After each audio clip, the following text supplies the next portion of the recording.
ॐ स्थापकाय च धर्मस्य सर्वधर्मस्वरूपिणे अवतारवरिष्ठाय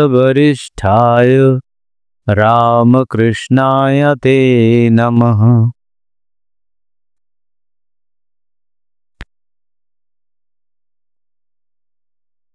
নমস্কার। সেবাতীর্থ রামকৃষ্ণ মিশন আশ্রম সারগাছি ইউটিউব চ্যানেলের সমস্ত ভক্ত দর্শনার্থী অনুরাগীদের প্রীতি শুভেচ্ছা অভিনন্দন জানাই। শাস্ত্রে ঐকান্তিক ভক্তির কথা আছে, কিন্তু অবতার পুরুষ বা তার সাঙ্গপাঙ্গদের জীবন না দেখলে এই একনিষ্ঠ ভক্তি যে কি তা বোঝা যায় না। সাধারণ মানুষের জীবনে ভক্তি দেখা যায়, কিন্তু সে ভক্তির পরাকাষ্ঠা নয়। নারদীয় ভক্তিসূত্রে আছে, তীর্থি কুর্বন্তি তীর্থানি সুকর্মী কুর্বন্তি কর্মাণি শাস্ত্রী কুর্বন্তি শাস্ত্রাণি। একনিষ্ঠ ভক্তি ভক্তগণের দ্বারা তীর্থের মাহাত্ম্য ও পবিত্রতা বৃদ্ধিপ্রাপ্ত হয়, কর্ম সুকর্মে পরিণত হয়। কর্মের আদর্শ কি তা তাদের জীবন দেখলেই জানা যায়। তারই শাস্ত্রের প্রকৃত মর্ম উপলব্ধি করেন, তারাই শাস্ত্রের প্রকৃত মর্ম উপলব্ধি করেন। শাস্ত্রবাক্যের প্রকৃত তাৎপর্য তাদের জীবনেই পরিস্ফুট হয়।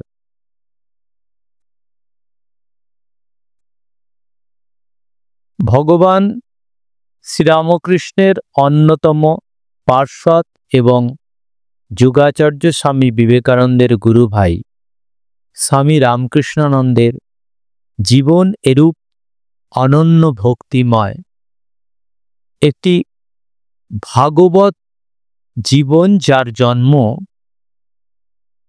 1863 খ্রিস্টাব্দের 13ই জুলাই 1270 বঙ্গাব্দ 29শে আষাঢ় চান্দ্র আষাঢ় কৃষ্ণা ত্রয়োদশী রবিবার। তার জন্ম হয় পশ্চিমবাংলার হুগলি জেলায় অবস্থিত ময়াল ইছাপুর গ্রামে শ্রী ঈশ্বরচন্দ্র চক্রবর্তী মহাশয়ের সন্তান শশী চক্রবর্তী, পরবর্তী রামকৃষ্ণানন্দ, যার অনুধ্যানে এই ভক্তিসূত্রটির যথার্থ উপলব্ধ হয়। স্বামী রামকৃষ্ণানন্দ ছিলেন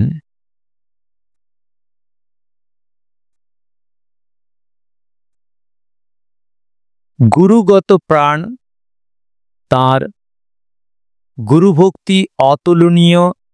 গুরুভক্তির পরাকাষ্ঠা দ্বারা তিনি যে অত্যুজ্জ্বল আদর্শ স্থাপন করেছেন তা চিরদিন সকলকে অনুপ্রাণিত করবে। শ্রী শ্রী ঠাকুর যখন কাশীপুর উদ্যানবাটিতে অসুস্থ অবস্থায় ছিলেন, তখন তিনি তার সেবাকেই জীবনের একমাত্র কর্তব্য জ্ঞান করতেন। তার অপর গুরু ভাইরা শ্রী শ্রী ঠাকুরের সেবা এবং শাস্ত্রপাঠ, ধ্যান ভোজন ইত্যাদি নিয়ে থাকতেন, কিন্তু তার নিকট শ্রীগুরুর সেবাই ছিল ধ্যান ভজন পূজা পাঠ সব কিছু। তিনি কায় মনোবাক্যে গুরুর সেবা সর্বদা রত থাকতেন। মন প্রাণ ঢেলে সেবা বলতে কি বোঝায়, যারা তার গুরু সেবা দেখেছেন তারাই অনুভব করেছেন। একদিনের ঘটনা একটা বললে আমরা এই গুরু সেবার সম্বন্ধে বুঝতে পারি। ঠাকুর প্রায় তখন শেষ সময় অবস্থায়, তার ডাক্তারের প্রয়োজন, ডাক্তার দরকার। কাশীপুরে আছেন তিনি। সেখান থেকে 7 মাইল গেলেন সেই ডাক্তারকে ধরতে তার বাড়িতে।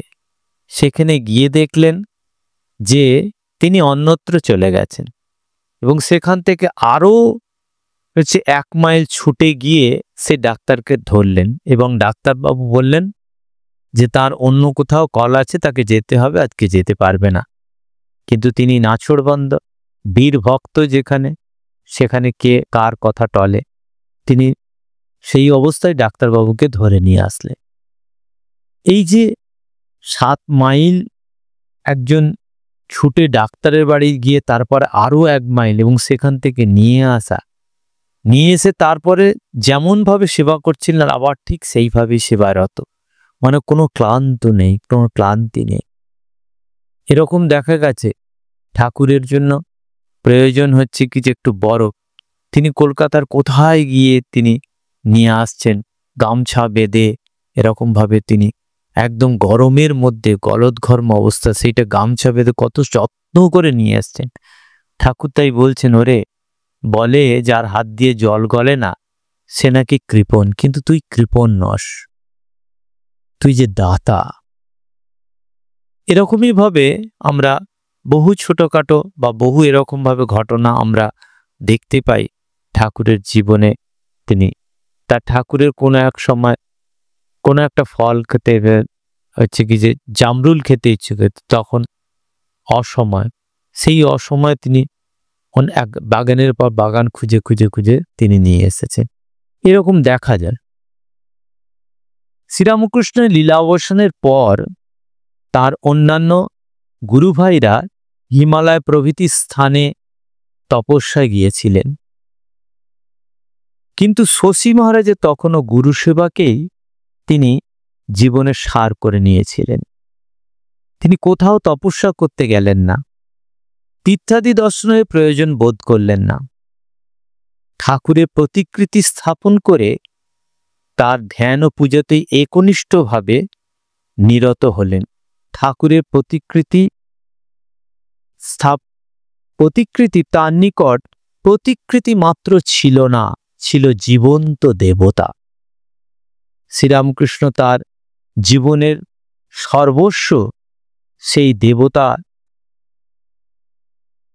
শ্রীরামকৃষ্ণ তার জীবনের সর্বস্ব সেই দেবতার, জীবন দেবতা তার সম্মুখে সদা বর্তমান, কখনো তার অদর্শন ঘটত না। আমরা সাধারণত স্থূল শরীর চলে গেলে এই অদর্শন একটা যে বিরহ বেদনার মধ্যে থাকে, তার ক্ষেত্রে না, তিনি সব সময় সেটাই তিনি তাই দেখছেন, সেই তার মানে অদর্শন হতো না, তিনি সব সময় যেন ঠাকুরকে অনুভব করছেন, দেখছেন। এরকম ভাবে বরানগর এবং আলমবাজার মঠে তার ঠাকুর পূজার দর্শনের বস্তু ছিল, মানে একটা অসাধারণভাবে তার পূজা করার পদ্ধতি ছিল। শ্রী ঠাকুরকে বিধি অনুযায়ী পূজা করেই তিনি সন্তুষ্ট হতেন না, তাকে জীবন্ত জেনে তদরূপ সেবা ও তার ধ্যানে ডুবে যেতেন।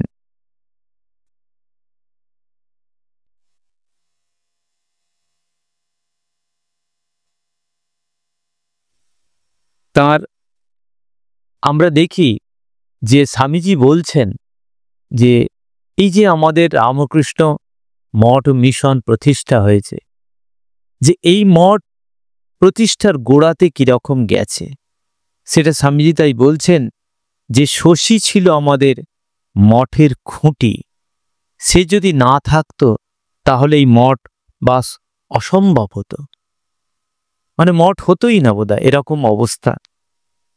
সন্ন্যাসীরা সব ধ্যান ভজন নিয়ে প্রায় মগ্ন থাকত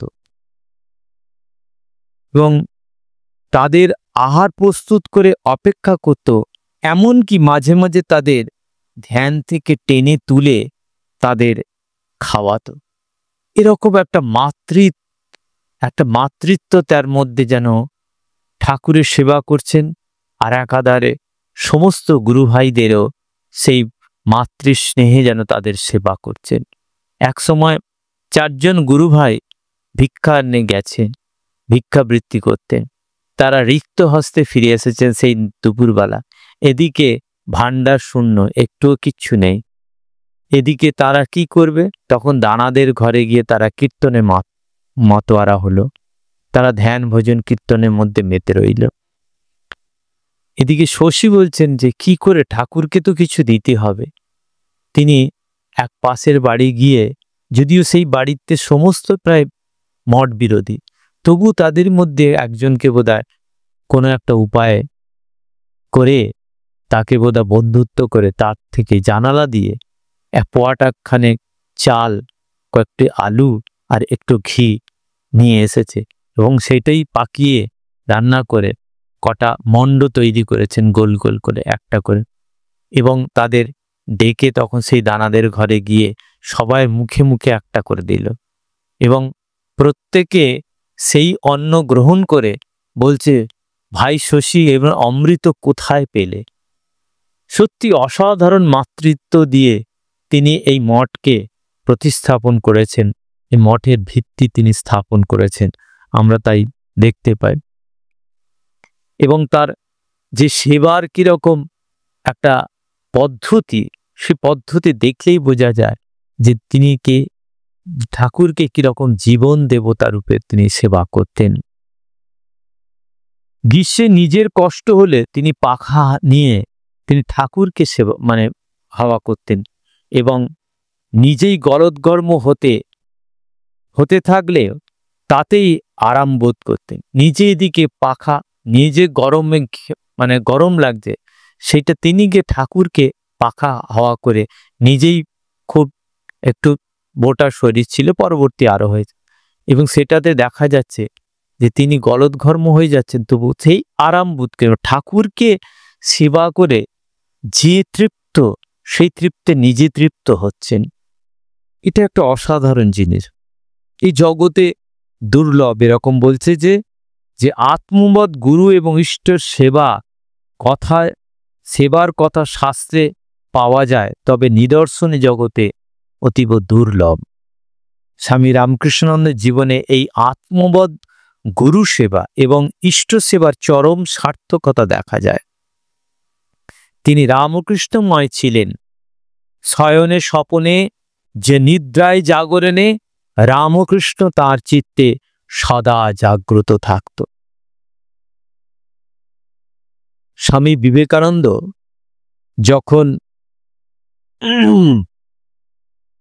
এই শয়নে স্বপনে জাগরণে, আমরা একটি কথা মনে পড়ে যে তিনি, আমরা দেখি যে ঠাকুর চলে যাবার পরে পরেই স্বামীজি হচ্ছে কি যে সন্ন্যাস, তার পাদুকার সামনে সন্ন্যাস বিরজা হোম করে তিনি সন্ন্যাস প্রত্যেককে নেয়। প্রত্যেকে তখন যখন নেয়, তো সেই সময় 11 জন ছিল, সন্ন্যাস নেয়। এবং স্বামীজি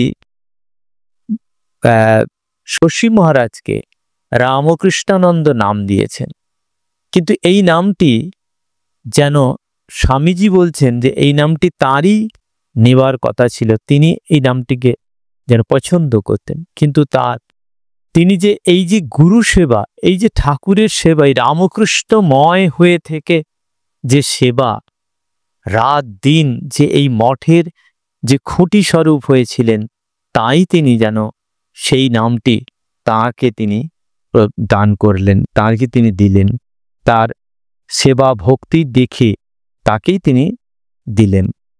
আমরা এটা দেখি।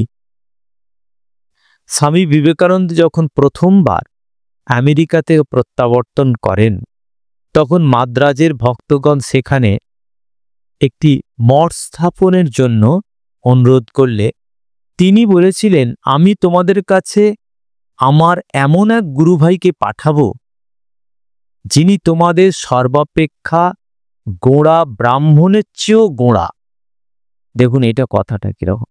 সাধারণত আমরা যে সাউথ ইন্ডিয়ান ব্রহ্মচারী সাউথ ইন্ডিয়ান যে ব্রাহ্মণদের একটু গোঁড়া মনে করি, তাদের বলছে যে সেই গোঁড়া অপেক্ষাও গোঁড়া এমন একজন গুরুভাইকে পাঠাবো। ব্রাহ্মণের, তোমাদের সর্বাপেক্ষা গোঁড়া ব্রাহ্মণের চেয়ে গোঁড়া, অথচ পূজা, শাস্ত্র জ্ঞান ও ধ্যান ধারণাতে অতুলনীয়। স্বামীজির মনে রামকৃষ্ণানন্দের কথাই উদিত হলো। এবং আলমবাজার মঠে ভাই আলমবাজার মঠে এসে স্বামীজি রামকৃষ্ণানন্দকে বললেন, ভাই শশী ঠাকুরের কাজে তোমায় মাদ্রাজে যেতে হবে।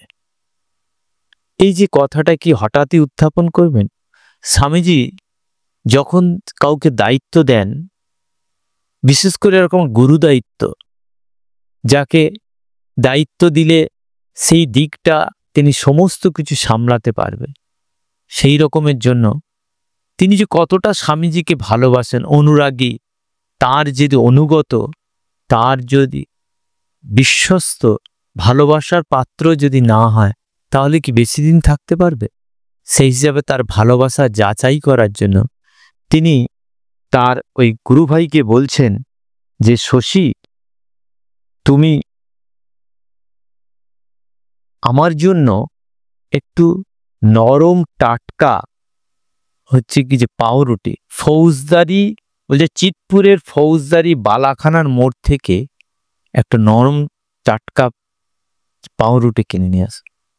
শশী মহারাজ ব্রাহ্মণের সন্তান, তখনকার দিনে এই যে পাউরুটিটা মুসলিমরা তৈরি করত, এবং সেটা একটা ন্যাচারালি আমাদের কাছে, আমরা যারা ব্রাহ্মণ বা নিষ্ঠাবান, তাদের কাছে একটা ছুচিবায়ের মতো অবস্থা।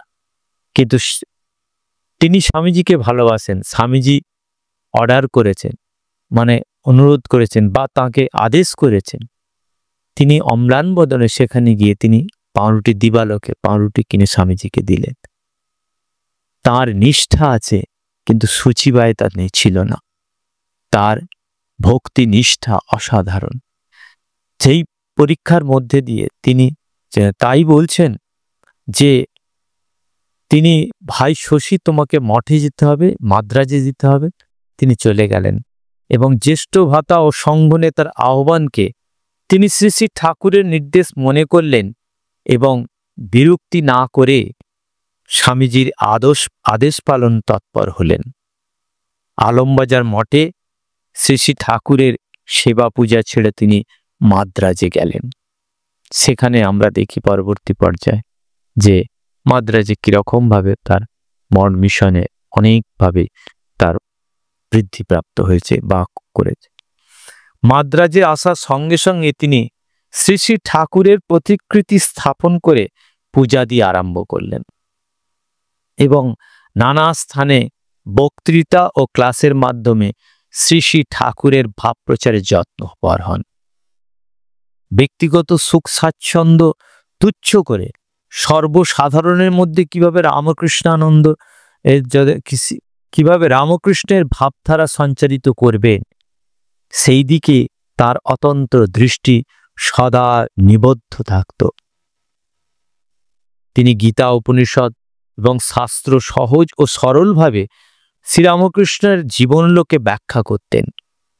শ্রোতার সংখ্যা কম বেশি দিকে কোনো দৃষ্টিপাত থাকত না। তিনি ঠাকুরকে শোনাচ্ছেন মনে করে শাস্ত্রাদি পাঠ ও ব্যাখ্যা করতে। এরকম বহুদিন গেছে যে তার সেখানে ঝড় বৃষ্টি হচ্ছে বা কিছু একটা দুর্যোগ আছে, কেউ আসেনি, তখন তিনি একাই পাঠ করে চলে যাচ্ছেন। তিনি যে ঠাকুরকে শোনাচ্ছেন, ঠাকুর এই যে তারপর যে ঈশ্বর শ্রীরামকৃষ্ণ রূপী এত এত রূপ এসেছে তাদের কাছে শোনাচ্ছে, এই একটা ভাবনা। তিনি সর্বত্রই এরকম ঠাকুর দেখতেন। অনেক সময় ঠাকুরকে ভোগ নিবেদনের মতো বস্তুর অভাব হতো, কিছুই তো ছিল না। তখন আমাদের মঠ মিশনের অবস্থা খুবই খারাপ, শুরুতে তো আরো বেশি। একদিন ভোগ দেবার মতো বিশেষ কিছুই ছিল না। স্বামী রামকৃষ্ণানন্দ বাইরে গিয়েছিলেন, এসে অভিমানে ঠাকুরকে, আমায় পরীক্ষা হচ্ছে, কিছু নেই তো কি দিয়ে তার নিবেদন করবে, তাই বলছে আমায় পরীক্ষা হচ্ছে, আমি তোমার সমুদ্রের তীর থেকে বালু এনে ভোগ দেব এবং তাই প্রসাদ পাব। পেটে না যেতে চায়, আমি আঙুল দিয়ে ঠেলে ঠেলে সেই প্রসাদ কলায় ঢোকাবো। কিরকম বীরের হচ্ছে কি যে ভক্তি, শ্রীরামকৃষ্ণময়, কিন্তু মানে ঠাকুরকে না নিবেদন করে যে কিছুই নিতে পারবে না। এবং ঠাকুরকে নিবেদন তো তাকে করতেই হবে, কিন্তু সেই ততদূর আর তাকে যেতে হয়নি। শেষে ঠাকুরের কৃপায় সেদিন ততদূর সেই গৃহদ্বারে করাঘাত শব্দে সচকিত রামকৃষ্ণানন্দ দরজা খুলে দেখেন ঠাকুরের ভোগের প্রয়োজনীয় দ্রব্যাদি সব জনৈক ভক্ত সম্মুখে দণ্ডায়মান দ্রব্যাদি নিয়ে।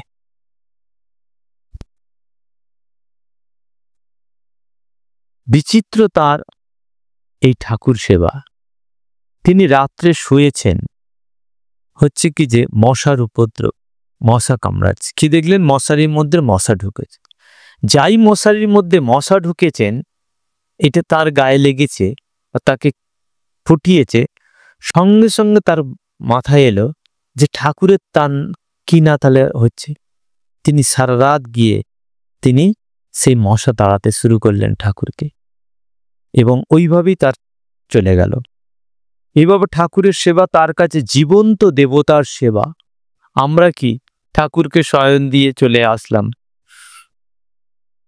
তাকে বিগ্রহই ভাবি, কিন্তু বিগ্রহের মধ্যে মূর্ত দেবতা, তিনি যে সদা বিদ্যমান, সেই ভাবনাটা খুব কমজনের কাছেই আসে। সেই একজন অনন্য এক ভক্ত শ্রীরামকৃষ্ণের, সেই রামকৃষ্ণানন্দ মহারাজে আমরা জীবনকে দেখতে পাই। স্পষ্ট অনুভব করতেন তিনি ঠাকুরের, এই শ্রীরামকৃষ্ণকে তিনি সব স্পষ্ট অনুভব করতেন।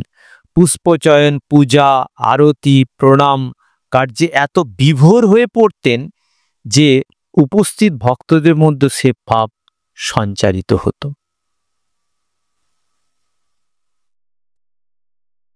তাই বলা হচ্ছে যে তিনি তো এই ঠাকুরের সেবা করতেন।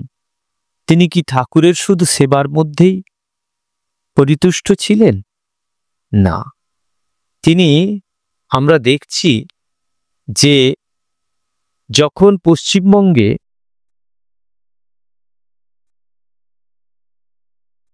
দুর্ভিক্ষ 1897 খ্রিস্টাব্দে যখন দুর্ভিক্ষ দেখা দেয়, সেই সময় তিনি বলছেন যে বঙ্গদেশের স্থানে স্থানে রামকৃষ্ণ মিশন দুর্ভিক্ষ সেবার কাজ আরম্ভ করে।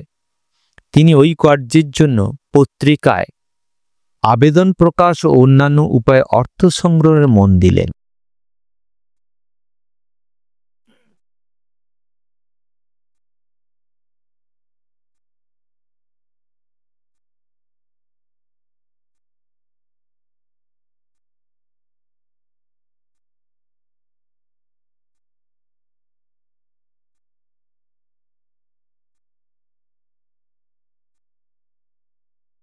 আমরা দেখি যে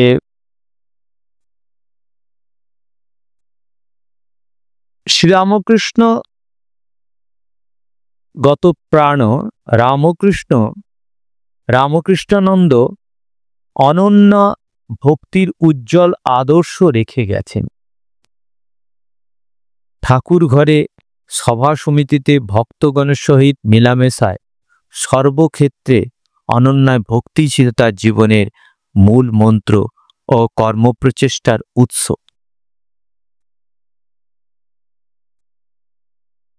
শ্রীরামকৃষ্ণ ভাবপ্রচারে তার অনলস প্রচেষ্টার ফলে দক্ষিণ ভারতে যে বীজ উক্ত হয়েছিল তা আজও ফলপুষ্প সমন্বিত বিরাট মহিরূপে পরিণত।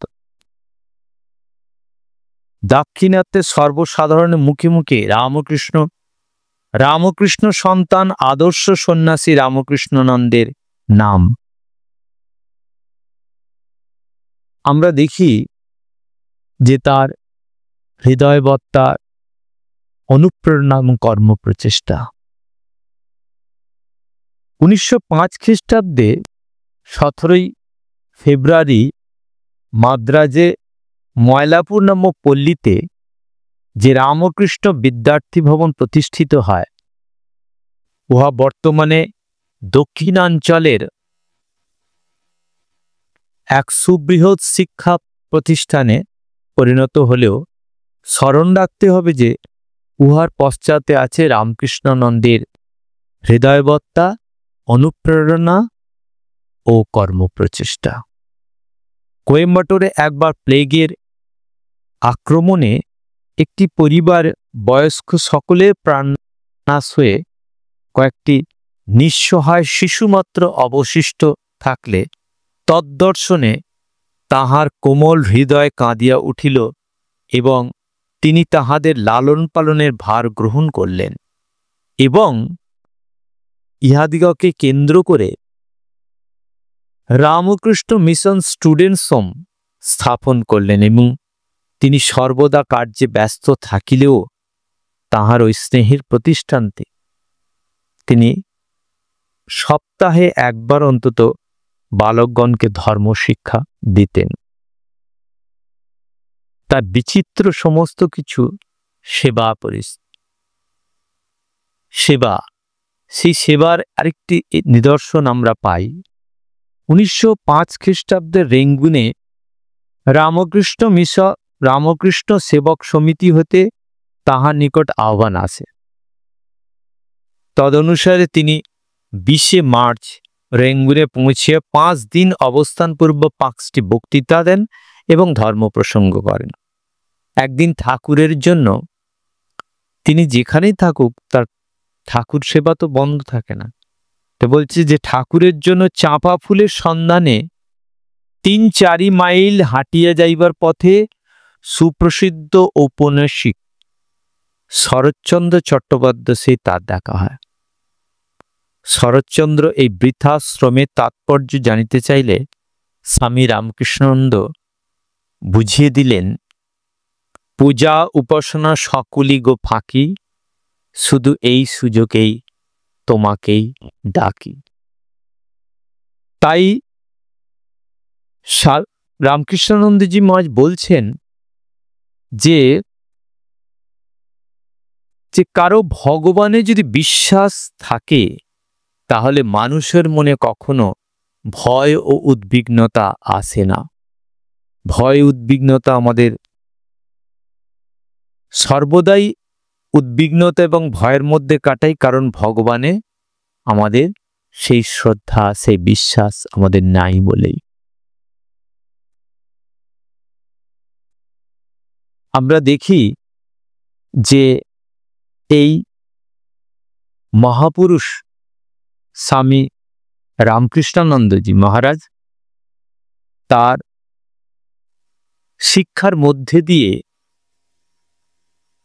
তিনি এই ভক্তিশাস্ত্র কিভাবে তার উজ্জ্বল দৃষ্টান্ত আমরা দেখতে পাই তার সমস্ত জীবন পরিচালনায়, ঠাকুরকে নিয়ে তার জীবন পরিচালনায়। তার সেই সময়ের আমাদের একটা অপূর্ব ঘটনা যেটা না বললেই নয়, আমরা সেটা বলতে যাচ্ছি। তিনি মাকে দর্শন করতে চাইছেন, মা তখন জয়রামবাটি, কিন্তু ধীরানন্দজি মহারাজ তাকে আনতে গেছেন, কিন্তু মা আসতে পারেননি। কিন্তু এক অলৌকিক সূক্ষ্ম দর্শনের কথা তিনি পরদিন পুলিনবাবুকে বলেন এবং দেখুন মা আসেননি কিন্তু তার দর্শন হয়েছে, এবং বলেন ওই বিষয়ে একটি গান রচনার অনুরোধ জানিয়ে গিরিশবাবুকে গানের প্রথম পংক্তিটি বলেন, কি না পোহালো দুঃখ রজনী, এবং মহাকবি গিরিশবাবু সেই গান রচনা করে দিলেন এবং সুগায়ক পুলিনবাবু মুখে মুখে স্বামী রামকৃষ্ণানন্দ মুদ্রিত নয়নে আবিষ্ট মনে বেহাগ রাগিনীতে অনেকক্ষণ ধরে এই সঙ্গীতটি শুনিলেন। কি ছিল সেই সঙ্গীত ছিল, পোহালো দুঃখ রজনী গেছে আমি ঘোর সুপক কুসপন, নাহি আর ভ্রম জীবন মরণ, হের জ্ঞান অরুণ বদন বিকাশে হাসি জননী, বরা ভয় করা দিতেছে অভয়, তোল উচ্চতান গাও জয় জয়, বাজাও দুন্ধুবি সমন বিজয়, মার নামে পূর্ণ অবনী। কহিছে জননী কেঁদো না, রামকৃষ্ণ পদ দেখো না। নাহিকো ভাবনা রবে না যাতনা, হেরো মম পাশে করুণার দুটি আঁখি ভাসে, ভুবন তারণ গুণমণি। আমরা দেখি এই মহাপুরুষের শেষ জীবনযাত্রা 1911 খ্রিস্টাব্দ 20 আগস্ট, চৌঠা ভাদ্র, মহাসমাধির কয়েক ঘন্টা পূর্বে তিনি ঠাকুরের চরণামৃত পান করলেন। একটা সময় তার মুখমণ্ডল, একটার সময় মুখমণ্ডল আরক্তিম এবং সর্বশরীর পুলকে রোমাঞ্চিত হয়ে উঠল, মাথার চুলগুলি পর্যন্ত খাড়া হয়ে উঠল। 1:10 তিনি নশ্বর দেহ পরিত্যাগ করলেন। স্বামী ব্রহ্মানন্দ তার মহাসমাধির সংবাদ পেয়ে বিষাদ গম্ভীর স্বরে বললেন, একটা দিকপাল চলে গেল, দক্ষিণ দিকটা যেন অন্ধকার হয়ে গেল। রামকৃষ্ণানন্দজি মহারাজের এই অসাধারণ জীবনের আমরা তার একটি শিক্ষা যেন আমরা সর্বদা মনে রাখি। বলছে প্রকৃত শিক্ষা হলো অহংকার ত্যাগ এবং অন্তরে ঈশ্বরের প্রকাশ। এই অন্তরের ঈশ্বরের প্রকাশ যে তার হয়েছিল, তাই না তিনি জীবন দেবতাকে সব সময় অনুধ্যানের মধ্যে, সব সময় তার সঙ্গে লীলার মধ্যে, তার শয়নে স্বপনে জাগরণে সব সময় তিনি তাই দেখে থাকতেন। তাই তার এই সেবা এক অনন্য সাধারণ দৃষ্টান্ত আমাদের ভক্ত যারা, তাদের কাছে, আমাদের কাছে এক পথপ্রদর্শক এরকম একটা জীবনী, যার জীবন অনুধ্যানের মধ্যে দিয়ে আমাদের মধ্যে সেই মহাভক্ত ভাব যেন আমাদের মধ্যে বর্তায়। ওম শান্তি শান্তি শান্তি। হরি ওম তৎসৎ। শ্রীরামকৃষ্ণার্পণমস্তু।